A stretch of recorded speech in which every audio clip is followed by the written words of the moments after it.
T'es correct? T'es-tu bien assis? Attends. Ouais, tes cheveux? Ouais. Coupé un matin en plus. Ah ouais, en plus. Très coupé. Soirée Max demain. Ça, c'est clos. Les Grammy. Bonjour à tous, bienvenue à la semaine 3 du podcast La Game du courtage. Je suis encore avec mon acolyte Steve Valiente. On a essayé de le changer entre-temps, mais bon, il est encore là. Fait que, bon, c'était pour revenir avec la semaine dernière, on avait commencé à parler d'une histoire avec certains documents qui manquaient, puis une situation qui était assez unique avec un de nos courtiers à l'interne. Est-ce que tu pourrais peut-être élaborer un petit peu plus là, avec les commandants qu'on a reçus? Les gens ont donné quelques petites réponses, mais je voulais quand même revenir sur le vrai document qui manquait par rapport à cette transaction-là.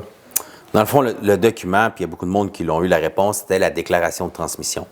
Ici, au Québec, dans le fond, c'est obligatoire d'avoir une déclaration de transmission pour mettre la propriété à vendre. Encore là, il faut faire attention, obligatoire pour passer l'acte de vente, mais pour faire la mise en marché, on peut la faire la mise en marché. L'important qu'on déclare que l'avis de transmission, la déclaration de transmission et non l'avis de transmission, la déclaration de transmission est en cours. Oui. OK? Parce que l'acte de vente, tu sais, on peut mettre une propriété sur Centris, on va dire, mettons, et de mentionner, comme Steve a dit, que ça peut peut-être prendre 3 mois, 6 mois avant qu'on puisse passer l'acte de vente, parce que le notaire, puis ce qui est arrivé dans cette situation-là à l'interne, il s'est rendu compte que la déclaration de transmission n'était pas valide. Mais elle avait. C'est pas qu'elle n'était pas valide, il y avait celle de sa mère. Exactement. Qui avait été faite, mais non, celle du père qui était faite, qui était transférée à la mère, puis celle de la mère au fils n'a pas été faite. Qui n'avait pas été faite. C'est ça l'affaire, c'est que ça n'avait pas été fait. Fait que là, c'est là qu'ils sont rendus dans cette portion-là. Là. Exactement. Puis nous, avant de faire la promesse d'achat, on s'était renseigné à savoir si la déclaration de transmission elle avait été faite de la mère au fils. Ouais. On avait eu un oui de la part de la courtière qui s'occupe des vendeurs. Puis, au final, pour se rendre compte que non, quand on a envoyé le document au notaire, c'était une erreur.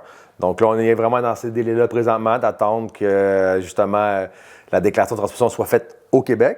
Parce que aussi, il y a une complexité aussi là-dedans, c'est que, techniquement, le client parle anglais. Donc, à Montréal, la majorité des notaires vont parler en anglais. Mais quand on s'éloigne de Montréal, c'est un petit peu plus difficile, des fois, de trouver des notaires, des professionnels qui parlent en anglais.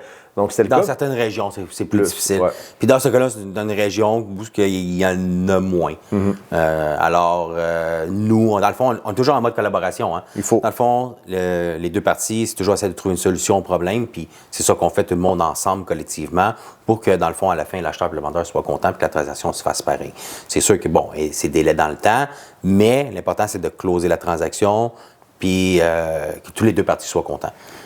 Mais des fois, Steve, il dit ça, mais des fois, il est tough en négociation. Pour ceux qui ont travaillé avec lui, là, il fait le gentilhomme, mais des fois, quand même, il est tough quand même en négociation. Des fois, il faut dire que tu peux... Ouais, des fois, il faut être préparé. Là, je suis partner avec lui, mais je dirais que au début, là, avant même qu'on soit partner, je le disais au bureau, je dis, moi, je ne veux jamais faire une transaction avec Steve.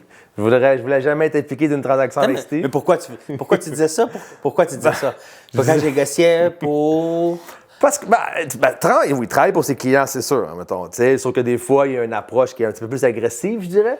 Ce qui faisait en sorte que... C'est même pas vrai. Toi, t'es à côté de mon bureau, puis des fois, je t'entendais, puis je dis, tabarouette, moi, je suis très diplomate, je suis très technique. Ouais, technique, oui. Je suis technique, puis à la fin, c'est que j'aime pas la bullshit. Fait que, tu sais, le monde, vu que je connais la construction, puis tu sais, j'ai eu un cas, justement, dernièrement, là, il y a une de mes propriétés, on a reçu une offre d'achat. Mes clients n'ont pas trouvé le certificat qu'il y avait de l'asbestos. Il s'est marqué qu'il n'y avait pas d'amiante. C'est de l'amiante, oui. Dans la vermiculite qui est dans l'entretoit. C'est un isolant dans l'entretoit. Puis mes clients, ils disent, quand ils l'ont rénové, en 2007-2008, ils avaient fait faire une évaluation à savoir, dans le fond, s'il y avait de l'amiante dedans. Puis le rapport, il dit qu'il n'y en a pas. Mm-hmm. Là, on se trouve en 2025, on est des acheteurs, puis ils ne trouvaient plus ce rapport-là. Puis là, ils ont fait le test. Il est positif. Fait que là, OK, il est positif, parfait. Fait que j'ai dit, you know what, moi, j'ai envoyé une compagnie faire une troisième pour être sûr de savoir qu'il avait été bien fait le test. Puis en fin de compte, il est devenu positif. Fait que là, j'ai avisé les clients, les procédures qu'ils peuvent prendre. Fait que là, ils appellent ou ce qu'ils doivent appeler, là, ils vont gérer ça, mais le test est positif. Puis là, il a envoyé des soumissionnaires là-bas, puis qui me sort une facture de 25 000 $ pour 750 pieds carrés. OK? Ça fait pas de sens, là. Je veux dire... Puis là, tu vas dire, oui, Steve, là, oui, je le sais. Mais, écoute, je t'ai travaillé des assurances. Moi, j'ai rien dit présentement. J'ai travaillé je me des fais attaquer assurances. pour aucune raison, mais ouais. Puis, j'ai été chargé de projet, puis oui, j'ai eu mes certifications en amiante, enlever de l'amiante. J'ai des certificats pour la moisissure, décontaminer de la moisissure, contrôle des odeurs. Fait que j'ai fait les cours CRC, j'ai fait mon cours d'amiante, j'ai fait mon fit test. Fait que je montais les estimés, puis le processus, comment enlever de l'amiante. Je connais les coûts pour enlever 750 pieds pour 25 000 $. Fait que là, il y a le courtier qui m'appelle, puis il dit, ben gars, je t'expliquerai pas comment c'est fait, mais c'est ça, c'est 25 000 $. Puis là, j'ai dit, ben non, tu vas te calmer, là. Je veux dire, je suis j'en ai fait. OK? J'ai mes certificats d'amiante, j'en ai fait, je connais le processus. J'étais estimateur en bâtiment. Fait que oui, je le dis, j'ai été estimateur en bâtiment, fait que je connais Vous allez l'entendre souvent, je vous l'ai dit au premier épisode. Il va leur remettre souvent ça, sur la table. Puis tu sais, à la fin, ça coûte 8 000 $. J'ai appelé toutes mes comptables. Une nouvelle compagnie. J'ai appelé d'autres compagnies. C'est 8 000 $ pour enlever, c'est pas 25 000. Fait que viens pas me... Tu sais, fait que là, oui, des fois, tu vas dire, il est agressif. C'est pas agressif, c'est juste que les faits, c'est les faits. À un moment donné, il ne faut pas exagérer sur les prix, là. À un moment donné, oui, il y a une négociation à faire, mais il faut que ce soit logique, là. Puis oui, c'est vrai que j'ai un background en construction. Vous allez voir quelque chose souvent, hein? Comme je commence à dire quelque chose, il va m'ostiner pour qu'à la fin, finisse par dire oui, c'est vrai un peu. Donc vous allez voir au fil du temps, vous allez pouvoir le remarquer par vous-même que. Parce que même là, tu vois, c'est parce qu'avec le temps, la sagesse. Tu sais, je comprends, tu sais, je suis plus un pitbull. Je comprends quand je fais des erreurs, je l'admets, j'ai grandi en moi-même. Tu sais, t'es pas rendu là encore, mais ça va venir, David. Je suis encore plus jeune, je suis trop jeune, c'est ça? T'es trop jeune encore. Okay, je comprends. Un autre 10 ans, là, puis tu vas y arriver. C'est ça aussi, Steve, en parlant aussi, on a parlé cette semaine d'un article qu'on avait lu dans TVA Nouvelles, en fait, là, sur le prix médian moyen des maisons au Québec. Puis est-ce que tu te rappelles, admettons, là, la moyenne, c'est quoi la différence entre les propriétés de 2023 et les propriétés de 2024? C'est à combien que le prix moyen a augmenté au Québec des propriétés? C'est de 23 à 24 et non de 24 à 25. Ben 25, on est là. On a commencé 25. Ça serait difficile d'avoir des statistiques pour le mois qui vient d'arriver. T'as raison, David, t'as raison. Je m'excuse, t'as raison. Non, écoute, j'écoute pas les nouvelles. Honnêtement, je regarde pas les nouvelles, mais oui, je sais qu'il y a une hausse. Puis justement, un matin, quand tu es venu au bureau, tu m'en as parlé.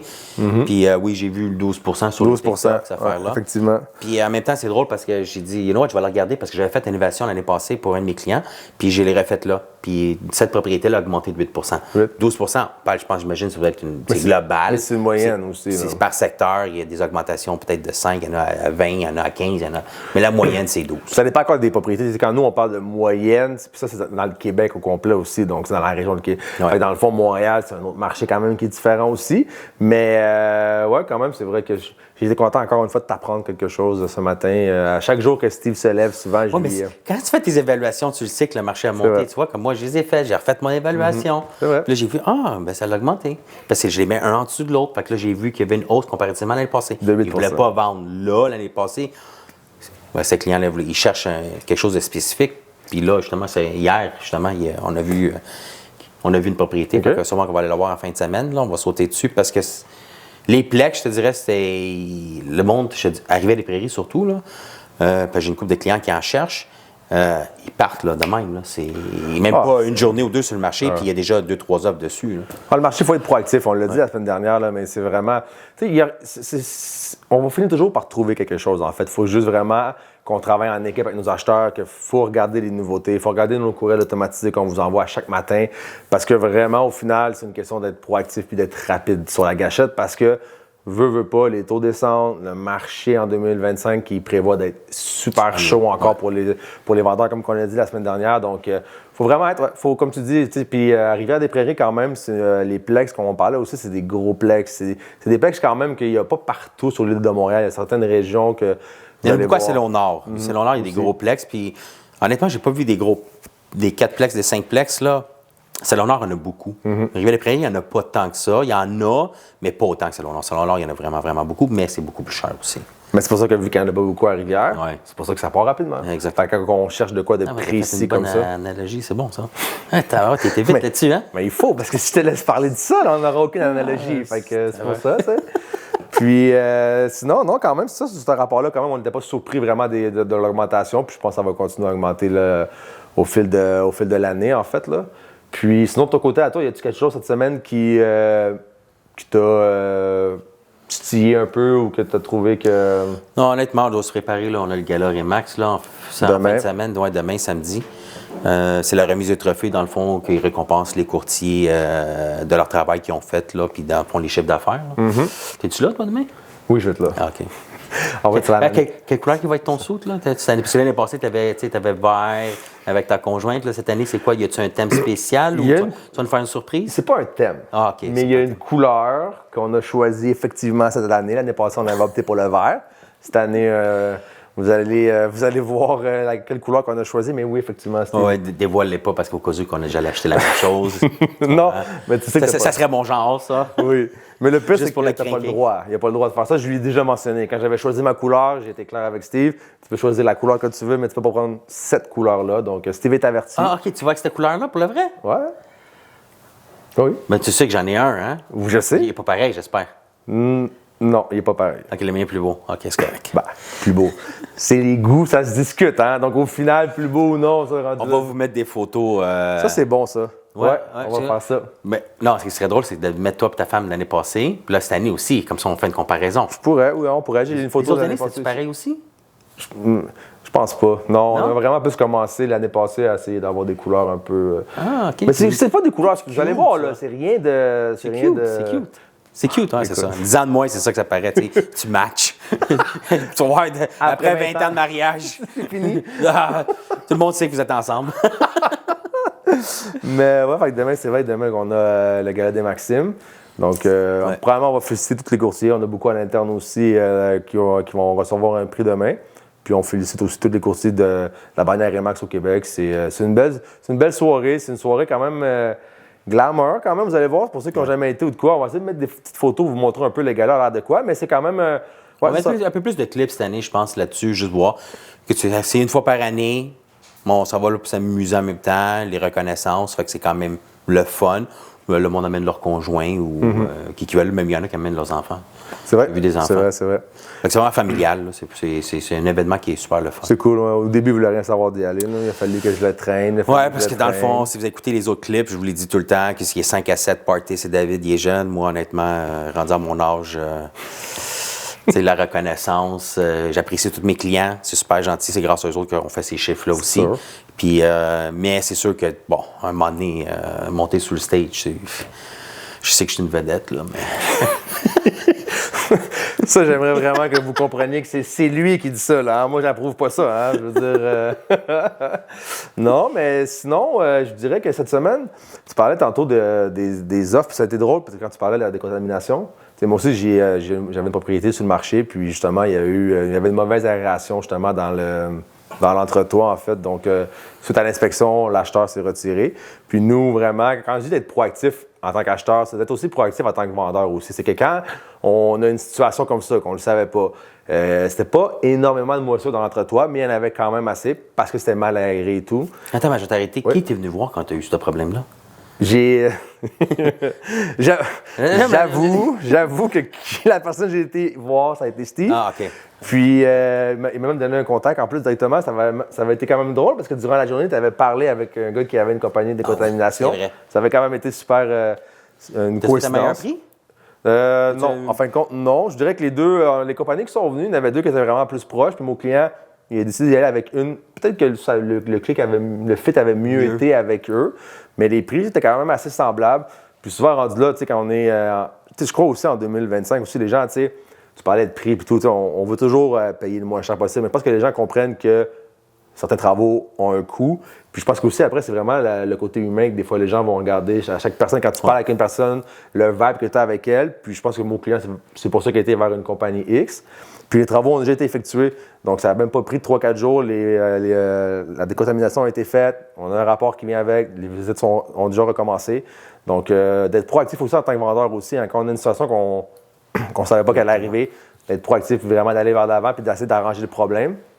Oui, C'est ce qu'on et a fait. tes clients l'ont fait aussi, ont Ouais, été exactement. proactifs là-dessus, puis dans le fond, c'est toi qui les as conseillés, puis ça a bien été. Là. Ben, c'est ça, tu sais, au début. C'est ça le but. Là. Ouais, parce qu'au début, tu sais, les clients veulent pas. Tu sais, quand une transaction va bien, ça va bien, c'est une chose. Mais quand des fois, une transaction qui a des petits pépins ou des petites situations qu'on n'avait pas vu venir, tu sais, nous, au final, moi, j'ai dit souvent, on est des conseillers en immobilier. À la fin de la journée, on conseille nos clients à la fin. Je veux dire, Steve a plus une approche de directive. Moi, je suis plus une approche de on conseille, puis on prend une décision à deux. Ça, c'est peut-être de ton côté. C'est parce que toi, tu conseilles tes clients, mais tu viens te faire conseiller par moi. Fait que, c'est ça l'affaire. C'est pas tout le temps, ça, par exemple. Ça, c'est pas tout le temps, ça, par exemple. Mais c'est vrai que, comme là, pour le redire, il y a un background en construction, donc en estimation, d'après sinistre. C'est vrai qu'avec l'âge, mais je pense que même dans 10 ans, j'aurais sûrement pas travaillé dans... Je vais toujours avoir 10 ans de plus d'expérience que toi. C'est vrai. Fait à la fin, c'est sûr que tu vas toujours venir me voir. Je suis comme ton papa. Non, c'est pas vrai. Je suis encore trop jeune. Ah là, je serais déçu de t'avoir comme père, man. Je pense qu'on va amener mon père ici, là, faire un clip aussi, le paternel, là, qui te remet souvent à ta place quand il est ici. Oui, parce que comme on dit souvent, l'ambiance du bureau est familiale, en fait. Puis son père vient souvent, il est à la retraite, c'est normal et tout. Puis, comme j'ai dit dans le podcast précédent, je suis un des seuls Québécois du bureau. Donc, je me fais souvent targeter par par les personnes plus âgées du bureau. Quand il vient avec son prosciutto ou son capicole, puis là, tu dis, essaye ça, puis tu dis non, puis j'ai été obligé. Ah ouais, il essaye. J'ai été obligé. Mais, non, oui, c'est vrai que ça serait drôle de voir ton père. Mais aussi, même dans le podcast, vous allez voir au fil du temps, aussi, on va aussi inviter des gens. Oui, on va avoir des courtiers à l'interne. On va voir qui se présentent, qui vous parlent de qui ils sont, d'où ils viennent, leur background. Des courtiers hypothécaires aussi, parce que je pense aussi que c'est une autre vision aussi de l'immobilier différent. Puis on va aussi avoir aussi des investisseurs, des gens comme ton père, c'est venir aussi, dans le sens des gens qui viennent souvent au bureau, puis de leur parler de leur vision de l'immobilier, comment eux ils voient ça. Parce que clairement, quand nous, on est dans le milieu de l'immobilier, on a une vision de l'immobilier, c'est sûr. Mais quand tu es à l'extérieur, puis que c'est pas ton domaine ou que tu n'es pas dedans à tous les jours, tu as une autre vision de l'immobilier qui est différente. Puis je pense que c'est bien de le montrer. Il y en a beaucoup qui viennent, on a beaucoup des amis qui vont venir, il y a mes amis, il y a des amis à Tony, des amis à pas mal de courtiers. Puis on a des conversations en avant.